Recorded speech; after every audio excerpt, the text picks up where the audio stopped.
Hola, muy buenas tardes. ¿Qué tal? Soy José Gutiérrez, director de programas de Down España, y os doy la bienvenida a una nueva conferencia Down. En la tarde de hoy vamos a hablar de la situación actual del derecho a la educación inclusiva y lo vamos a hacer desde una perspectiva jurídica, más en particular desde una perspectiva que nos permita ver la normativa, la realidad normativa y jurisprudencial en este ámbito.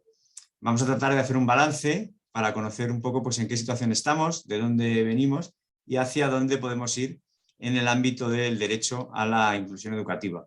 Y para ello contamos con la presencia de Juan Rodríguez Zapatero, abogado experto en el ámbito de la inclusión educativa y una persona que ha colaborado con Down España en numerosas ocasiones, elaborando guías, asesorándonos y participando en conferencias sobre el tema. En nombre de la Federación agradecemos enormemente su presencia hoy aquí con nosotros y antes de daros paso con él, recuerdo brevemente la dinámica de la conferencia. Como sabéis, siempre dos bloques, un primer bloque de unos 40 minutos con la presentación del tema en cuestión y un segundo bloque de 10 o 15 minutos en los que le podré trasladar a Juan vuestras preguntas. Preguntas que os recuerdo que podéis hacer por escrito en el icono que tenéis en la parte de abajo de vuestras pantallas de preguntas y respuestas. Y recordaros también que, como siempre, la conferencia se está grabando y a partir de mañana pues estará a vuestra disposición en nuestro canal de YouTube. Así que bueno, dándos las gracias a todos por asistir esta tarde. No me quiero dilatar más y doy paso a Juan, que lo tengo ahí en León. Muy buenas tardes, Juan. ¿No te oigo? Creo que está silenciado. A ver. Ahora. Ahora, perfectamente. Vale. Muy buenas tardes, Juan.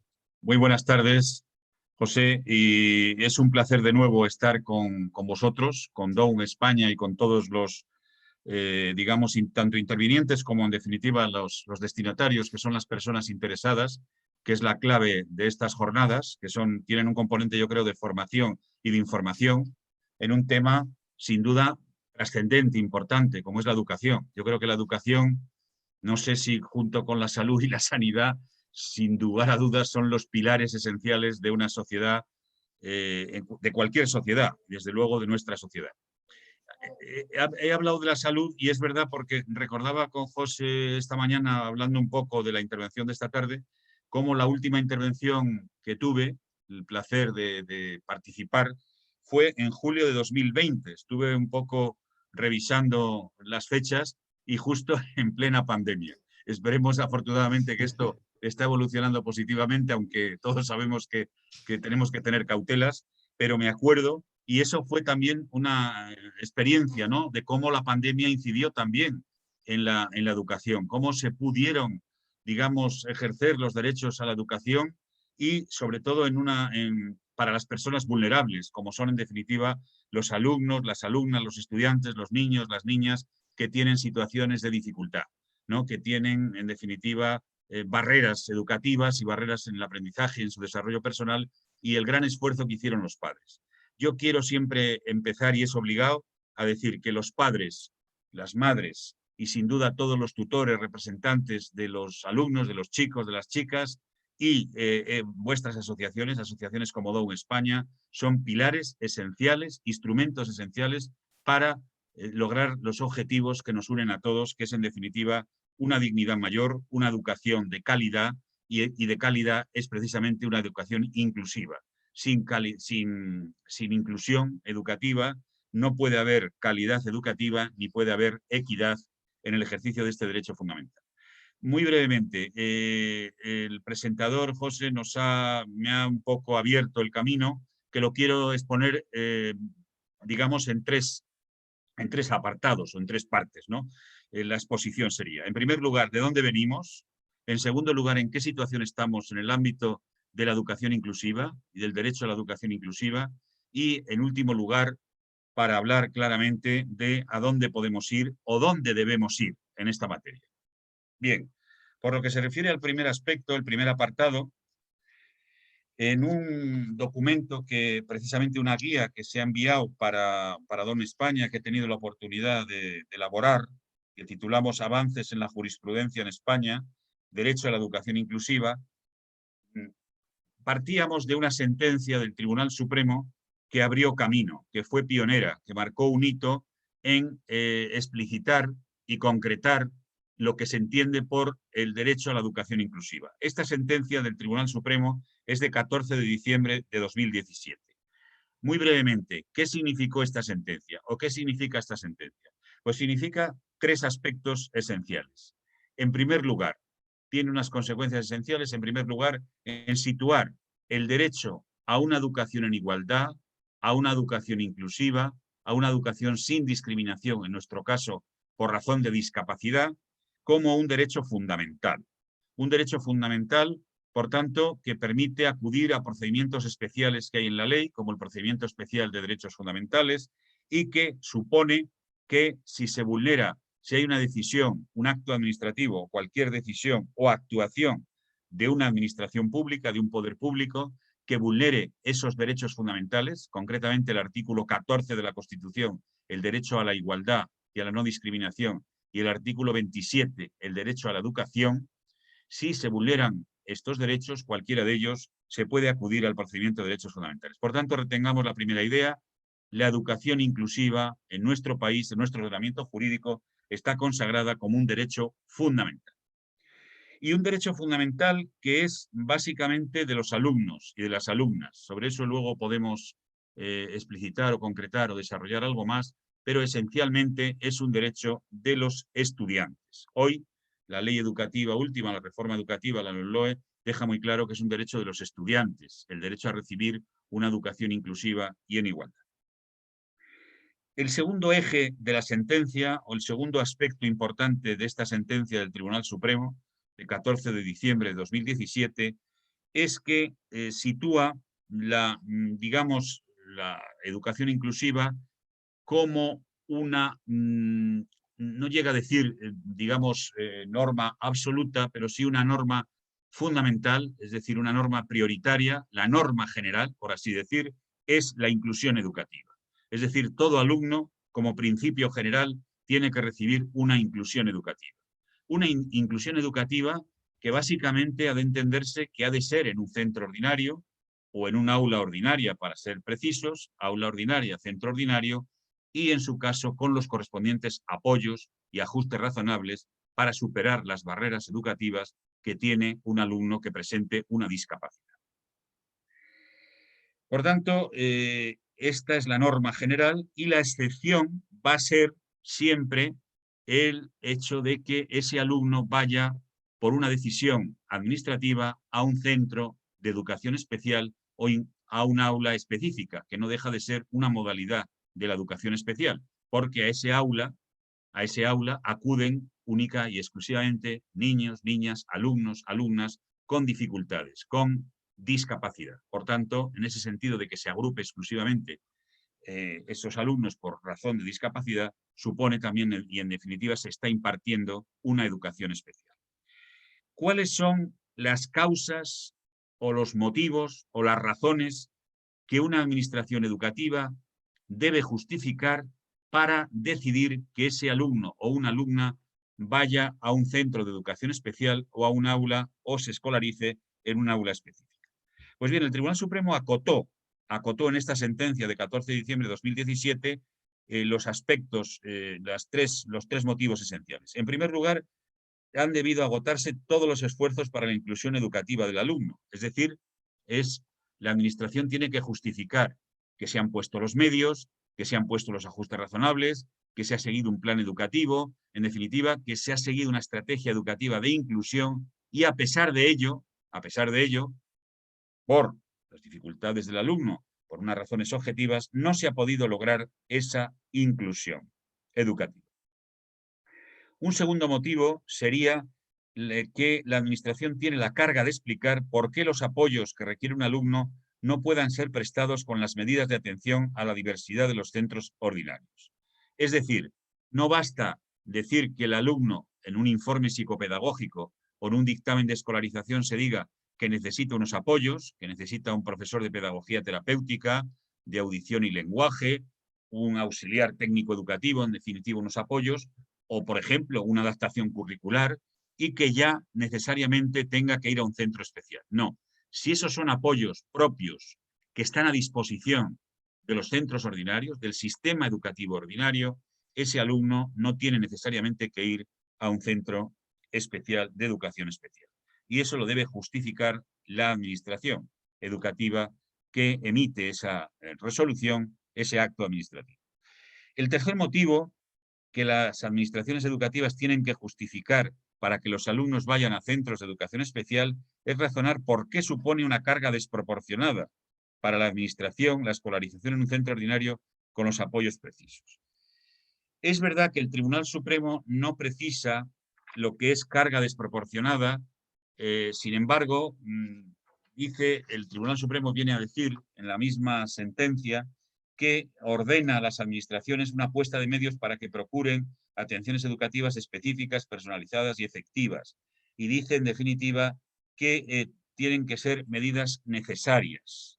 Entonces, en el sentido de que esas medidas sean necesarias para el alumno, para superar esas barreras educativas, un alumno con discapacidad, y, por tanto, no solo aconsejables, sino necesarias, ineludibles, ponerle, no cabe entender que esa medida sea una carga desproporcionada y, por tanto, se puede asumir y se debe implantar, se puede establecer para ese alumno.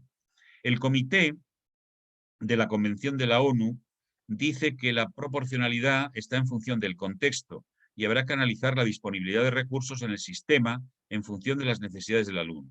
Por tanto, si la desproporción ha de ponerse en conexión con el concepto de la necesidad y adecuación de los apoyos. Si estos son necesarios y adecuados, no puede hablarse de carga desproporcionada. Retengamos, por tanto, esta idea.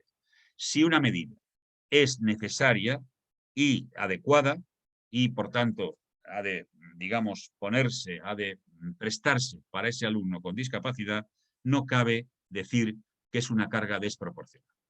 Por tanto, estas tres ideas fundamentales, agotar las posibilidades de inclusión, el decir que los recursos y los apoyos estén disponibles en los centros ordinarios y el tema de la carga desproporcionada, la motivación, debe justificarlo muy estrictamente la Administración en sus informes, por ejemplo, los dictámenes de escolarización que se hace a los alumnos con discapacidad, de tal manera que si no están recogidos estos motivos y falta alguno de ellos, es decir, son los tres concurrentes, en este caso necesariamente podría, o necesariamente digamos que puede ser recurrible ese acto administrativo, esa decisión, por los padres, por los tutores, por los representantes legales, si están en la decisión de que su hijo vaya a un centro inclusivo, a un centro ordinario y no a un centro de educación especial.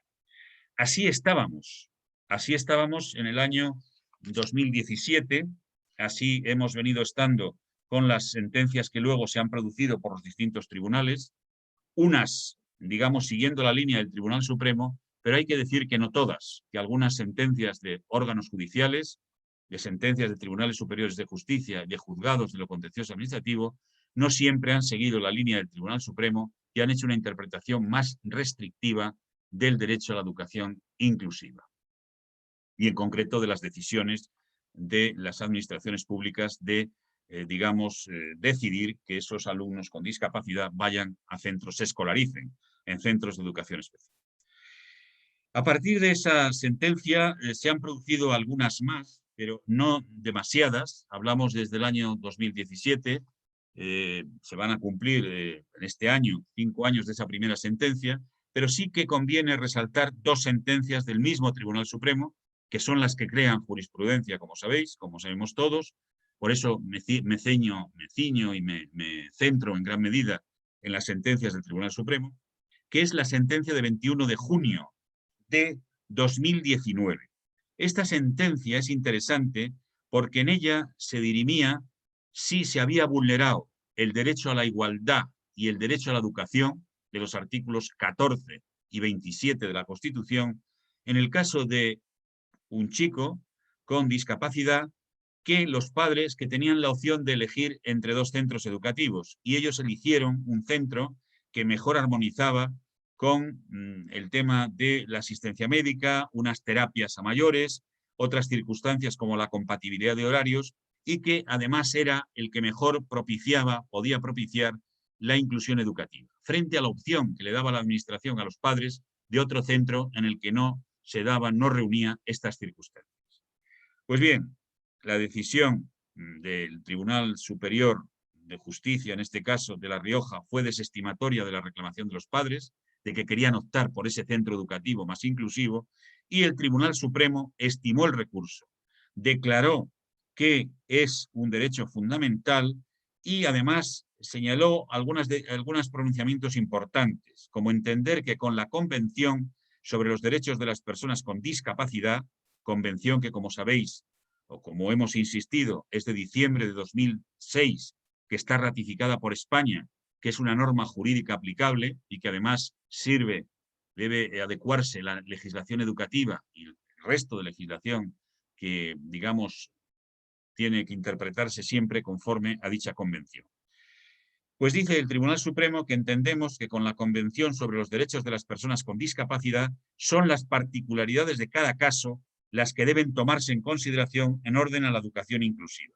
Y luego añade además, en esta sentencia del Tribunal Supremo, que tiene razón el Ministerio Fiscal cuando aduce que la delimitación del alcance del derecho de los padres a elegir un centro educativo es correlativa al contenido de la descripción de ajustes razonables, que no conlleven carga desproporcionada, acordaros, hablamos antes de la carga desproporcionada, conceptos sobre los que no hubo pronunciamiento en la instancia. Es decir, el Tribunal Supremo considera que los padres pueden optar, en este caso eran 2 centros ordinarios, no era una opción entre ordinario y especial, sino que era un centro ordinario que mejor se adecuaba a las necesidades del alumno para su, digamos, efectiva inclusión educativa. Y se reconoce que es un derecho de los padres y que constituye, digamos, ese contenido un ajuste razonable. Por ello dice el Tribunal Supremo que se ha infringido el derecho a la educación y a la igualdad en relación con la tutela a la educación inclusiva al no haber reconocido el derecho de los recurrentes a la elección del centro, en este caso el CEIP, la estación, en las circunstancias del caso examinado. Quiero precisar una cuestión. El Tribunal Supremo no está diciendo que los padres tengan un derecho a elegir entre centro ordinario y centro especial. Eso no lo dice la sentencia. La sentencia hablaba de 2 centros ordinarios, no nos olvidemos, y para establecer la opción más inclusiva. Y esto enlaza con el tema que antes he señalado de que los titulares del derecho a la educación inclusiva son los propios alumnos. Lo ha dicho el Tribunal Supremo en la sentencia de 14 de diciembre de 2017, lo repite esta sentencia, y el Comité de la ONU sobre el Convenio de los Derechos de las Personas con Discapacidad dice que es un derecho humano fundamental para todos los estudiantes, en particular la educación es un derecho del que aprende, y no en el caso de los niños el derecho de un padre o un cuidador. Esto es importante, muy importante, porque en muchas ocasiones en la opinión pública, y lo estamos viendo también en los medios de comunicación, se insiste de una manera en ocasiones reiterada e insistente y muy repetitiva de que, en definitiva, los padres tienen un derecho a optar a sus hijos, a llevar a sus hijos a una modalidad de escolarización ordinaria y especial, como si el derecho fuera de los padres. Los padres tienen muchos derechos, el derecho de ser oídos, de participar en los ámbitos educativos, por supuesto una responsabilidad aparte de derechos, unas obligaciones importantísimas, pero ese derecho es un derecho de los estudiantes y además es un derecho fundamental, el derecho a la educación inclusiva. Por tanto, no confundamos en términos jurídicos, estoy hablando siempre en una conferencia que se pronuncia desde la perspectiva jurídica, como digo, de que el derecho es de los alumnos, de los estudiantes.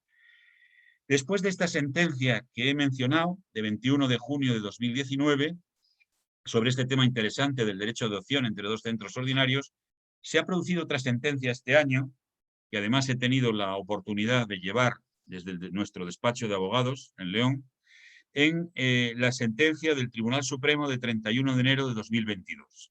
Planteaba un caso curioso.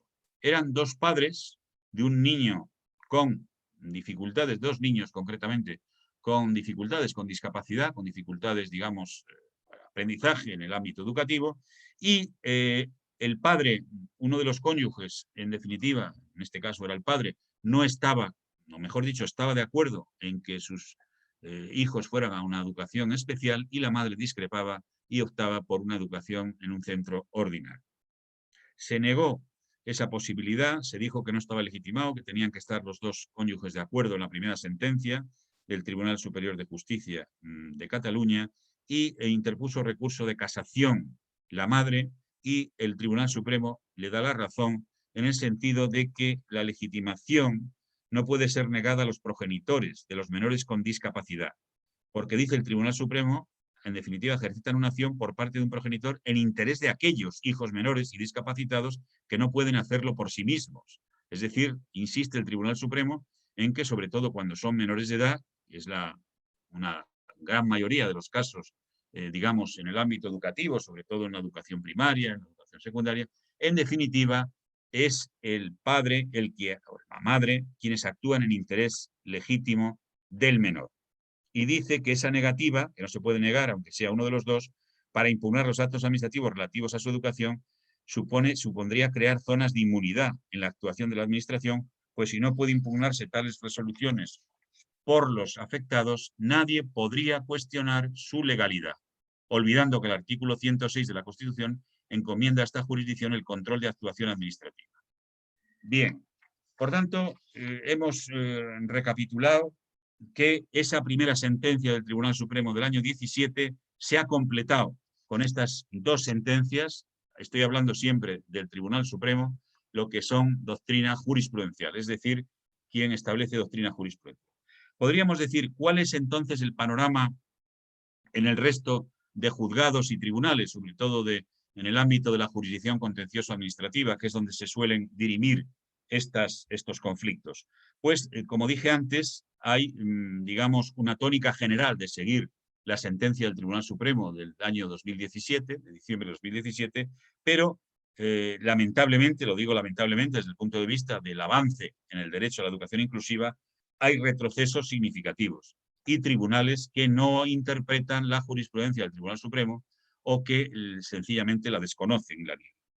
Y en algunos casos, sobre todo, tengo que decir que donde está el panorama jurisprudencial más negativo, más restrictivo del derecho fundamental, es en el tema de los ajustes razonables. El derecho a la educación inclusiva no es que el niño o la niña esté en un centro ordinario o que esté en un aula ordinaria, es que tenga unos medios que permitan su inclusión educativa, que tenga instrumentos de apoyo, son los apoyos educativos, los ajustes razonables, de los que habla el artículo 2 de la Convención de los Derechos de las Personas con Discapacidad, que son los instrumentos que le permiten superar esas barreras para lograr, para avanzar en la inclusión educativa, en un aprendizaje efectivo y pleno en relación a sus iguales, a otros niños, niñas que no tienen discapacidad. Y este tema es crucial, porque en España una de las críticas, y hay que decirlo, esenciales que hay que hacer, es cómo está establecido el sistema de los ajustes razonables. Baste decir que en este sentido, una sentencia del Tribunal Superior de Justicia de Cataluña de 3 de febrero de 2021, en la que se pedía un apoyo continuo, porque no solo apoyo continuo, digo, durante la escolarización de un alumno que necesitaba ese apoyo, distingue entre apoyos complementarios y apoyos continuos. Esta sentencia dice que no puede dejarse de lado que no se trata de un centro de educación especial, claro, era un centro ordinario, con concentración de recursos para educación especial, sino de un centro de educación ordinario donde en su caso se puede complementar la educación ordinaria, con apoyos complementarios, pero no al punto y sin solución de continuidad, una asignación de recursos que supongan la conversión de un centro educativo ordinario en un centro de educación especial para uno de sus alumnos. Es decir, que según la concepción de esta sentencia, por ejemplo, un alumno con una discapacidad visual, un alumno con una discapacidad auditiva, alumnos con trastorno de espectro autista que necesitan un apoyo continuo y permanente, no tendrían derecho a ese apoyo en un centro ordinario porque esos apoyos son exclusivos de un centro de educación especial. Y sería convertir un centro ordinario en un centro de educación especial. Naturalmente, esta es una doctrina muy negativa y esperemos que cuando se pronuncie el Tribunal Supremo sobre esta materia, que no hay un pronunciamiento expreso de los contenidos y las precisiones de los ajustes razonables, digamos, se deje claro que esta tesis no puede prosperar porque las medidas, además, lo dice la Convención, han de prestarse siempre en los centros ordinarios, en las medidas, los ajustes razonables, en el ámbito del sistema educativo ordinario. Por tanto, en definitiva, como vemos, hay retrocesos significativos en el ámbito jurisprudencial. Y otras sentencias mucho más favorables que han reconocido ajustes razonables, como sentencia del TSJ de la Comunidad Valenciana de 15 de noviembre de 2016, o del Tribunal Superior de Canarias de 18 de diciembre de 2019, o del Tribunal Superior de Justicia del Principado de Asturias de 9 de abril de 2021. Bien, llegados a este punto, hemos dicho de dónde venimos, de la sentencia de 2017, cómo se ha completado esas sentencias con esas otras dos sentencias del Tribunal Supremo y los también retrocesos que hemos visto en algunas sentencias de distintos tribunales, sobre todo tribunales superiores de justicia en el ámbito de la jurisdicción contenciosa administrativa. La pregunta es, ¿cuál es el momento normativo? ¿Cuál es, digamos, qué significa en este momento la educación inclusiva con la última reforma educativa, la Ley Orgánica 3/2020 de 29 de diciembre, que, como es sabido, modificó la ley de 2006 de educación, la conocida como LOMLOE? ¿Qué ha aportado la LOMLOE? ¿Realmente la LOMLOE significa ya que podamos hablar de bueno, una educación inclusiva garantizada, una educación inclusiva plena en nuestro país? Pues lamentablemente tengo que decir, en el texto este que manejamos, que está publicado por precisamente Down España, decía que es una oportunidad perdida. Otros hablan de que es un parón. Yo creo que entre parón, oportunidad perdida o retroceso, hombre, evidentemente no podemos decir que sea un retroceso porque hay aspectos positivos en la LOMLOE, pero desde luego todo lo que no sea avanzar en un derecho fundamental es retroceder. Y es retroceder con el avance de los años y los tiempos y, en definitiva, las exigencias sociales. Y se ha retrocedido o se ha parado en la LOMLOE porque ha habido unas campañas políticas, sociales, desmedidas, fomentadas por sectores muy conservadores, vamos a decirlo claro, reaccionarios, que han, digamos, además puesto a los padres en primer lugar, ya lo citaba antes, a la buena voluntad de muchos padres, magnificando la educación especial, diciendo que la educación especial es lo mejor, que además es un derecho de los padres, y esos niños y niñas se iban a quedar sin centros especiales si se aplicaba lo que decía la LOMLOE, y que en definitiva una campaña que significó que el gobierno y los poderes públicos, digamos, tuvieran una situación a la defensiva, y las situaciones a la defensiva no producen avances sociales. ¿Qué dice la LOMLOE? La LOMLOE dice que la Convención de los Derechos de las Personas con Discapacidad es fundamental, que debe interpretar toda la legislación educativa.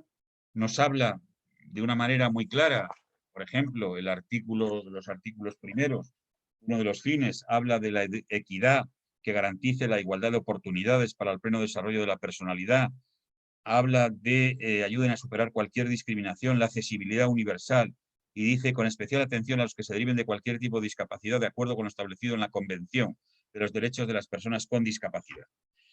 Habla luego de derechos, habla algunos aspectos interesantes que luego podemos hablar, por ejemplo, de las evaluaciones de los alumnos con discapacidad, cómo se deben hacer esas evaluaciones.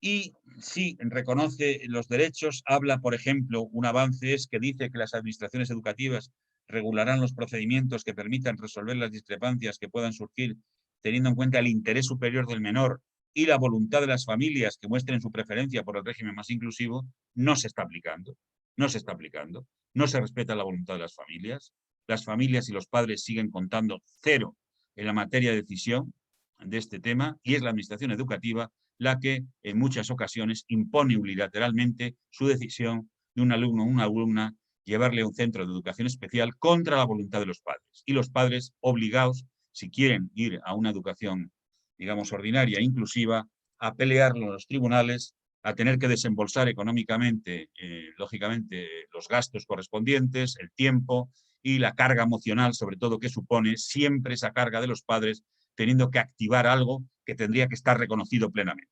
Por tanto, estos son declaraciones retóricas, interés superior del menor, preferencia por el régimen más inclusivo, pero luego no se aplica por las administraciones públicas. Bien, la carga de mayor profundidad, en mi opinión, a la LOMLOE, la carga desde el punto de vista del derecho fundamental a la educación inclusiva, es que justamente no ha asumido el legislador español hasta la fecha que la educación inclusiva es un derecho fundamental, que tiene su asiento en la Constitución y que tiene su amparo en la Convención de los Derechos de las Personas con Discapacidad, y que además su violación, su vulneración, debe conllevar la restitución inmediata de ese derecho fundamental y, en su caso, el resarcimiento de daños y perjuicios por una actuación indebida, antijurídica, si no está ajustada a derecho. No lo ha asumido el legislador. ¿Por qué? Porque seguimos hablando de alumnos con necesidades educativas especiales. Todo alumno con discapacidad tiene que pasar por el filtro de una evaluación psicopedagógica, que no es psicopedagógica, que es clínica, que sigue con un dictamen clínico, con unas escalas, con unas pruebas estandarizadas y diciendo que tiene una mentalidad o que tiene un desarrollo cognitivo de 1 año y a lo mejor el chico tiene 4 o 5 años. Constantemente vemos y seguimos viendo estos dictámenes psicopedagógicos, dictámenes de escolarización en la misma línea. Y luego la decisión última siempre es de la administración, que dice y decide en base a ello si va a un centro ordinario o a un centro especial. Con la dificultad luego de ir a los tribunales y que todavía nos siguen diciendo, los abogados que estamos en la brecha de la defensa del derecho a la educación inclusiva, nos siguen diciendo que los dictámenes, los informes de parte de los que le aportan los padres son dictámenes de parte y que los que prevalecen o deben de prevalecer son los de la administración educativa porque están hechos por funcionarios y se presume su objetividad e imparcialidad. Por tanto, sigue habiendo ahí un problema esencial, que la LOMLOE no ha profundizado, no ha reconocido que la educación inclusiva es un derecho fundamental y categoriza a los alumnos con necesidades educativas especiales. Sigue diciéndose, incluso ahora se les categoriza mucho más, los artículos, por ejemplo, 73, cómo se habla de trastornos graves de conducta, de aprendizaje, comunicación en lenguaje, etcétera. En definitiva, se sigue diciendo, por una parte están los alumnos ordinarios, los buenos, y por otra parte los alumnos con necesidades educativas especiales, entre comillas, los malos. Y todo ello, además, desde una perspectiva que no es inclusiva, porque el artículo 74 de la Ley de Educación de 2006 no se ha tocado. Y no tocar, ni modificar, ni desde luego derogar, como debe derogarse, el artículo 74 supone que sigue vigente que la escolarización de este alumno, como dice el 74, en unidades o centros de educación especial, que podrá extenderse, solo se llevará a cabo cuando sus necesidades no puedan ser atendidas en el marco de las medidas de atención a la diversidad de los centros ordinarios. Es decir, que la administración educativa tiene la vara y la última vara y la decisión y la plena decisión exclusiva, discrecional en gran medida, para decidir cuando un alumno va a un centro de educación especial. Es cierto que con esas matizaciones que señalábamos de la jurisprudencia del Tribunal Supremo, pero no dejan de ser unos límites, pero no está establecido el tema de la derogación del artículo 74. El artículo 74 consagra la dualidad de nuestro sistema educativo. Centros educativos ordinarios, sistema ordinario y sistema de educación especial. Esa dualidad no es sostenible, no es compatible a la luz de la Convención. La Convención de los Derechos de las Personas con Discapacidad solo hablan de un sistema, que es el sistema educativo. No hay un sistema educativo ordinario, especial, o para alumnos con necesidades educativas especiales. Y ello, hoy por hoy, la LOMLOE no solo no lo ha derogado, sino que lo ha perpetuado. E incluso se habla, en la famosa disposición que fue digamos, tuvo tanta beligerancia, la disposición adicional cuarta de la LOMLOE, que habla del plazo de 10 años, de acuerdo con el artículo tal, los centros ordinarios deberán contar con los recursos necesarios para poder atender las mejores condiciones al alumnado, las administraciones educativas continuarán prestando el apoyo necesario a los centros de educación especial para que estos, además de escolarizar a los alumnos que requieren una atención muy especializada, desempeñen la función de centros de referencia y apoyo para los centros ordinarios. Pero fijaros que se habla claramente de que las administraciones educativas continuarán prestando el apoyo necesario a los centros de educación especial y también para la escolarización.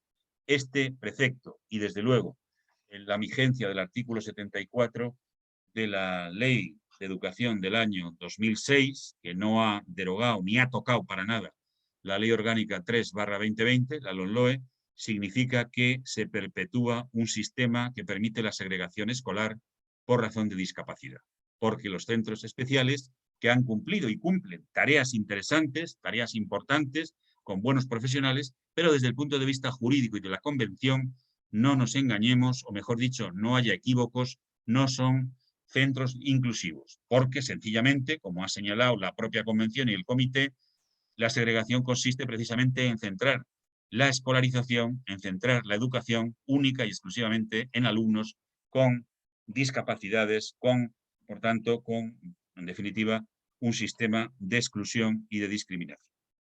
No se trata de hacer fundamentalismo contra los centros de educación especial. Los centros de educación especial han jugado un papel en una etapa determinada y han permitido a muchos chicos y permiten que se escolaricen esos chicos que seguramente no estarían escolarizados. Pero a la altura hoy de la convención, después de que estamos hablando de nada menos que han pasado 16 años, estamos hablando de una convención del año 2006, pues en definitiva tenemos que hablar de que no estamos en línea con la convención y que España, nuestro ordenamiento jurídico, nuestro país, necesita esa adaptación con la convención. Dice Gerardo Echeita, en un trabajo interesante que publicó comentando la LOMLOE, y se pregunta: ¿podría acudir todo el alumnado a un mismo centro escolar sin pasar por ningún filtro selectivo a modo de detector de capacidades o necesidades educativas especiales, teniendo sistemas de provisión de recursos apropiados para ello, que no pasen imperiosamente por la categorización de alumnos? ¿Sería posible un sistema educativo organizado de forma que esté en condiciones de ofrecerles a todos y a todas y todos los estudiantes oportunidades justas, equiparables para estar juntos, ser reconocido, participar y aprender? ¿Sería algo beneficioso para todos? La respuesta es un rotundo sí. ¿Son estas premisas las que han orientado la LOMLOE? La respuesta es un rotundo no. Con esto, con esta reflexión, me quedo. Gerardo Echeita es un profesor significado en esta materia del Departamento de Psicología Evolutiva de la Universidad Autónoma de Madrid, y comparto plenamente estas afirmaciones, que las suscribo y que ponen de manifiesto que la LOMLOE ha sido una oportunidad perdida, y toda oportunidad perdida en los avances de derechos fundamentales son retrocesos. Sabemos, lo estamos viendo en todos los derechos, todos los días en el ámbito social, que los derechos fundamentales se tardan en conquistar y es muy fácil perderse. Se pueden perder en un momento y se tarda años y años y etapas y luchas en lograrlo. Con la educación inclusiva tenemos que estar siempre permanentemente en guardia, y en este caso todavía no hemos llegado a esa conquista plena del derecho fundamental a la educación inclusiva. Bien, hasta aquí, digamos, cómo está el panorama normativo. Lo he explicado cómo está el panorama de la LOMLOE, y quería hacer algunas precisiones finales, sobre todo en materia, digamos, algunas cuestiones que se producen en la práctica, para que se vea cómo, en definitiva, todavía estamos lejos de la efectividad plena de un derecho a la educación inclusiva. Me estoy refiriendo fundamentalmente a algunos aspectos, por ejemplo, las titulaciones, ¿no? ¿Qué pasa con los alumnos con necesidades educativas especiales que tienen adaptaciones curriculares significativas, es decir, del currículo, aprueban materias, aprueban asignaturas según esas adaptaciones, pero sin embargo, luego se les deniega la titulación, por ejemplo, en la ESO, en la educación secundaria obligatoria, por razón de que no han adquirido, o se dice que no han adquirido, las competencias básicas del currículo. Y en razón precisamente de adaptaciones curriculares. Yo en el despacho hemos llevado temas de estos, tenemos un caso concreto ahora que está pendiente de que el Tribunal Supremo lo pueda admitir, el recurso de casación, contra una sentencia que desestimó y que vienen interpretando muy restrictivamente. En este sentido, la ley, la LOMLOE, apunta algo en los artículos que se refiere a la evaluación, tanto de la educación primaria como en el artículo 28, evaluación y promoción en el ámbito de la educación primaria y el artículo 36 en el ámbito de la evaluación y promoción de bachillerato, como digo, en estos preceptos apunta a que cuando haya adaptaciones curriculares para alumnos con necesidades educativas especiales, tendrá que efectuarse conforme a los criterios del currículo, o mejor dicho, de la adaptación curricular.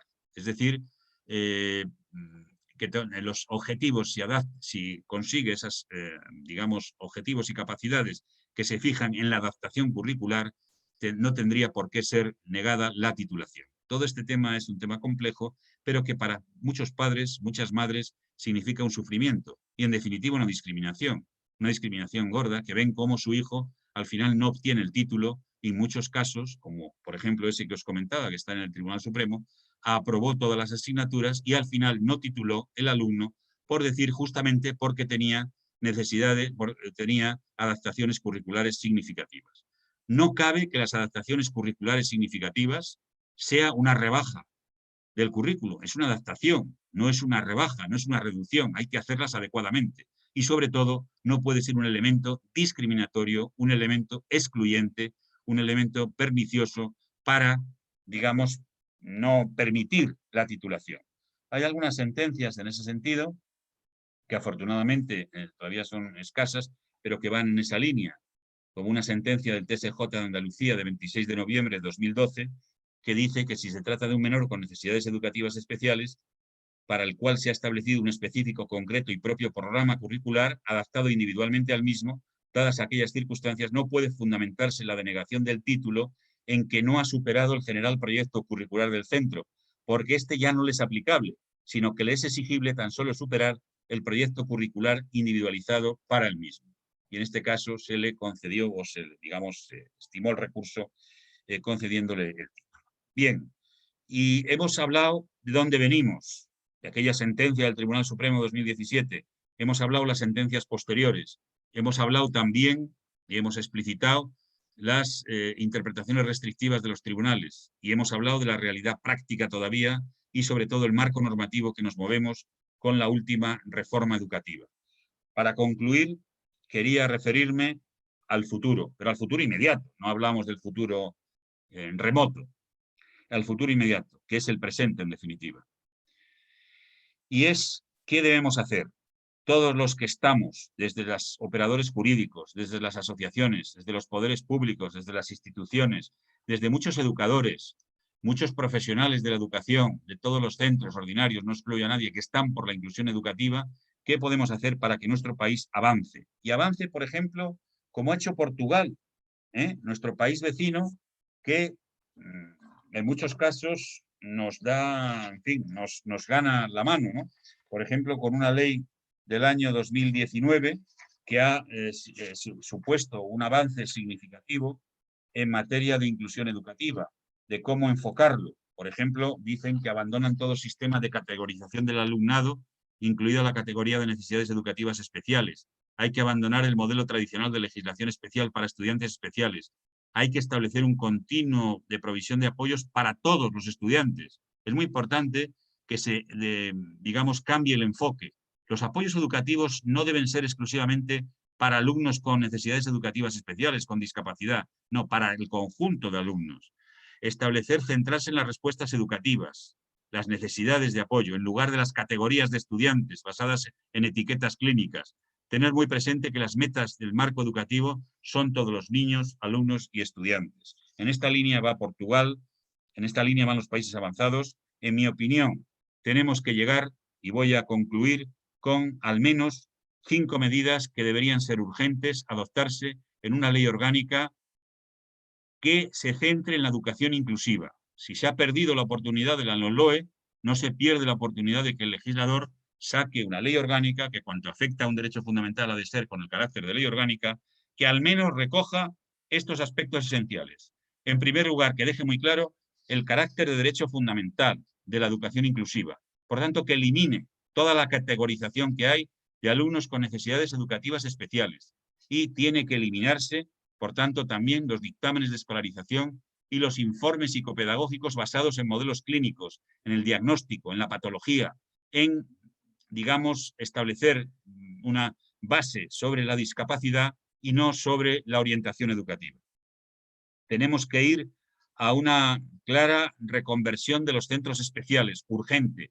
No se trata de que por decreto ley mañana desaparezcan los centros especiales. No es eso, ni los profesores, ni las personas que trabajan allí. Pero sí que se reconviertan sustancialmente, que no deben ser centros de escolarización, sino de apoyo a los centros ordinarios. Y en esta línea es esencial que tengan los centros ordinarios, todos los centros públicos ordinarios, o para ser precisos, todos los centros que reciban apoyo público, dinero público, financiación pública, que reciban dinero y financiación pública, como digo, el tener un marco de apoyo general, un marco de recursos educativos, de apoyos para prestar esos ajustes razonables. Tenemos que ir también a establecer que las discrepancias que puedan existir entre los padres no se diriman en los tribunales, sino que haya unos órganos, unos órganos, digamos, que permitan además la participación de padres, etcétera, representantes de asociaciones, para resolverlo con sin dilaciones, con una, digamos, de manera sumaria y rápida y sobre todo sin costes económicos ni emocionales para los padres. En definitiva, tenemos que ir a una educación inclusiva y, como dije ya hace tiempo, y creo que se puede mantener, y concluyo con ello, ha de caminarse hacia el reconocimiento pleno de la educación inclusiva para todas las personas, una aplicación íntegra de la Convención sobre los Derechos de las Personas con Discapacidad, incluyendo la situación actual de los centros de educación especial, que no, desde luego no menciona la Convención y que deben transformarse en centros de recursos y apoyo a los centros educativos ordinarios, pero no constituir una modalidad de escolarización, ya que ello no es compatible con el derecho a la educación inclusiva. Están en juego la dignidad y la igualdad de nuestro sistema educativo. Bueno, hasta aquí, digamos, las pinceladas esenciales de la intervención. Y naturalmente quedo ahora a lo que puede ser más importante para todos los que habéis asistido, a los que agradezco enormemente vuestra asistencia, para ponerme a disposición, para aclarar, para precisar y resolver cuantas cuestiones se me puedan plantear. Muchas gracias. Pues muchísimas gracias, Juan, por la exposición. Tenemos varias preguntas. A ver, no sé muy bien por dónde empezar. Nos preguntan por legislación. Nos dicen si estás al tanto de las diversas legislaciones que se están aprobando en las comunidades autónomas. Por ejemplo, nos hablan de Castilla-La Mancha, el decreto 85/2018, que dicen que a pesar de tener artículos que vulneran la Convención y haber sido recurrido, el recurso fue admitido al trámite, pero fue desestimado. Y en Madrid nos hablan de la normativa de la Ley Maestra de Libertad Educativa, que de manera mucho más evidente incumple la Convención. No sé si tienes alguna opinión al respecto de este tipo de normativas de las comunidades autónomas. Sí, conozco las dos cuestiones, evidentemente.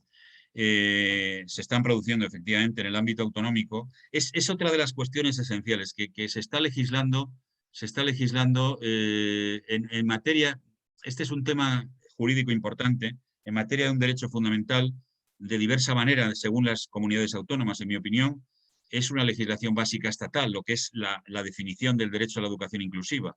Podrán luego desarrollar algunos aspectos, pero no entrar de lleno en el núcleo esencial. Y se está entrando en el núcleo esencial. En concreto, lo Castilla-La Mancha que me preguntas, efectivamente hubo una sentencia del Tribunal Superior de Justicia, una asociación, Solcón, a la que tuve el honor de representar y llevar el caso, y la sentencia fue desestimatoria. Sin embargo, luego se ha ido al Tribunal Supremo y está todavía en recurso de amparo. Mejor dicho, se ha interpuesto un recurso de amparo contra las dos sentencias, la sentencia del TSJ de Castilla-La Mancha y la del Tribunal Supremo, y está pendiente de resolverse esa impugnación. Concretamente, es contra, efectivamente, el decreto 85/2018 de 20 de noviembre, porque se considera que no está adaptada a la Convención, incluso que infringe la Constitución. Vamos a ver qué señala al respecto del Tribunal Constitucional. En cuanto al tema de la Comunidad de Madrid, también me ha llegado por asociaciones y lo he estudiado. Sé que se llevó incluso al defensor del pueblo por alguna asociación, creo recordar, y el defensor del pueblo parece que no encontró motivos, digamos, de inconstitucionalidad. En el caso de estas leyes, el problema que tiene jurídico, José, quiero que lo sepáis, que es que al ser una ley orgánica, vamos, en definitiva, un texto normativo con rango de ley, la única impugnación que cabe ya no es por vía, digamos, de los juzgados ordinarios, sino que hay que ir al Tribunal Constitucional por una, digamos, que fuera inconstitucional esa ley. Y para ir al Constitucional, un recurso de inconstitucionalidad está muy restringido. El presidente del gobierno, 50 diputados, 50 senadores, el defensor del pueblo, por eso acudieron, pero una asociación, por ejemplo, en fin, en esta materia educativa o cualquier particular no podría recurrir, y de ahí las dificultades de poder, digamos, cuestionar este tipo de leyes autonómicas. Un decreto sí podría ser objeto de un contencioso administrativo, pero una ley, como es el caso de la Comunidad de Madrid, que sé que tiene elementos claramente regresivos y contrarios, desde luego, al derecho a la educación inclusiva, pues ha sucedido eso. Por eso esa asociación la llevó al Defensor del Pueblo, pero el Defensor del Pueblo no encontró motivos de inconstitucionalidad. Bueno, no sé si he aclarado la cuestión, sí. Sí, seguramente. Seguro que sí.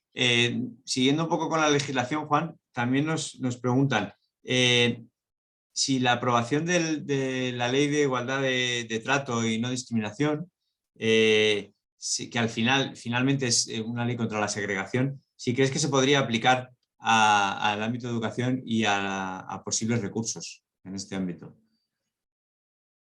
Bueno, vamos a ver, la ley de igualdad de trato, no discriminación en otros ámbitos, hombre, es un refuerzo, digamos, ¿no? Es un refuerzo porque tiene un contenido genérico, general, pero claro, más específicamente son las leyes educativas, ¿no? Y sobre todo yo creo que la base fundamental para defender la inclusión educativa en España son los dos artículos que he citado, el artículo 14 y 27 de la propia Constitución y la Convención. Yo creo que esos dos instrumentos normativos son mucho más sólidos que acudir a la ley de igualdad de trato. Y tengo algunas preguntas también que nos hablan del tema de los padres, de la indefensión un poco en la que se encuentran, ¿no? Entonces sí que me gustaría trasladártelas. La primera nos dice, si hay estas sentencias, ¿por qué sigue ocurriendo que las familias tienen que denunciar? Tienen que llegar a denunciar para defender el derecho de sus hijos. Pues lamentablemente porque no siempre, no siempre se adoptan decisiones por las administraciones públicas acordes con esa jurisprudencia, ¿no? Esto en el derecho ocurre con relativa frecuencia, ¿no? De que hay decisiones, sobre todo en el ámbito administrativo, que no tienen en cuenta esa jurisprudencia. Yo creo que ahí hay que caminar, incluso en la exigencia de responsabilidades en muchos casos, pero yo creo que en la medida en que se va avanzando, se va reclamando más, los padres han hecho más visibilidad del ejercicio de sus derechos, yo creo que se irá consiguiendo que con plenitud esa jurisprudencia, la que he señalado favorable, se aplique, ¿no? Pero lamentablemente todavía hay muchos casos en que los padres tienen que seguir, digamos, peleando. ¿Cómo se resolvería? Diciendo claramente que el artículo primero, el derecho a la educación inclusiva y en igualdad es un derecho fundamental. No se podrá establecer una educación fuera del marco del sistema ordinario y en todo caso se respetará siempre la voluntad de los padres. Componer este tema, que no sería muy complicado, se acabarían todas las dificultades para los padres, todo ese sufrimiento, que efectivamente es un sufrimiento y en ocasiones más que sufrimiento, ¿no? Emocional. Sí, tenemos también la opinión, experiencia de unos padres que nos dicen que al final tienen la sensación de que van hacia donde educación les dirige, que sí, que les han garantizado apoyos, pero no en el centro que ellos indicaban. Y bueno, nos preguntan que por qué ocurre esto, que cuándo van a poder elegir ellos los colegios. Me imagino que será un tema de recursos. Sí, ahí en ese caso concreto que esos padres yo quedo a disposición de ellos, pero ahí podríamos invocar la sentencia que yo he citado, del Tribunal Supremo, que es un caso muy similar. Tengo que recordar que es una sentencia de 21 de junio de 2019 y ahí sí que pueden tener un apoyo para vía recursos, digamos, intentar que se reconozca ese derecho, ¿no? Nos preguntan también si conoces, Juan, alguna sentencia de derivación a aula específica sin que la familia esté de acuerdo. Sí, claro. Claro. Muchas. Sentencias, más que sentencias, dice la pregunta, o cómo. Sí. No sé si está bien Bueno, formulada, claro. bueno, a ver, conozco muchos casos, efectivamente, en que ha habido sentencias, unas favorables y otras no favorables, en que evidentemente se ha derivado o se ha, digamos, decidido que alumnos que vayan a aulas específicas sin la voluntad o contra la voluntad de los padres. Sí, sí, conozco casos, sí, bastante. Y también por seguir un poco con la línea de los padres, que igual nos puede servir para dar algún ejemplo, nos pregunta una madre que qué puede hacer en el caso de que es una mujer que está divorciada y nos pregunta en el caso de que su exmarido y ella no estén de acuerdo, que qué puede hacer para que siga en educación ordinaria. Pues le he respondido, o mejor dicho, le respondo con la intervención, con lo que dije en la intervención, que hay una sentencia, llevamos desde el despacho ese tema, es igual que el caso que llevamos, que es la sentencia de 31 de enero de 2022 del Tribunal Supremo, queda a disposición de esta señora si quiere para que se lo explique con más detalle, que en definitiva deja claro que cualquiera de los padres puede reclamar el derecho a un centro ordinario, centro educativo ordinario. Por tanto, ese tema yo creo que lo ganaría vamos, con toda seguridad. Pues yo creo que con esto además también respondes un poco la pregunta de cierre que quería yo hacerte, que es ¿qué recomendaciones generales darías a las familias que sientan que no están recibiendo los apoyos que necesitan sus hijos?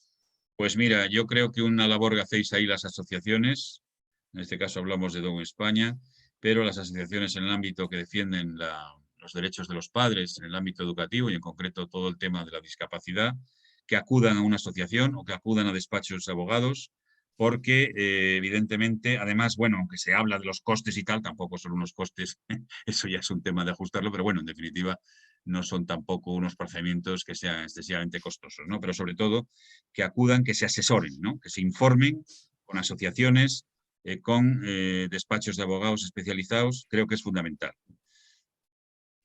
para poder luego tener esa información y poder ejercer sus derechos adecuadamente. Sí, sí.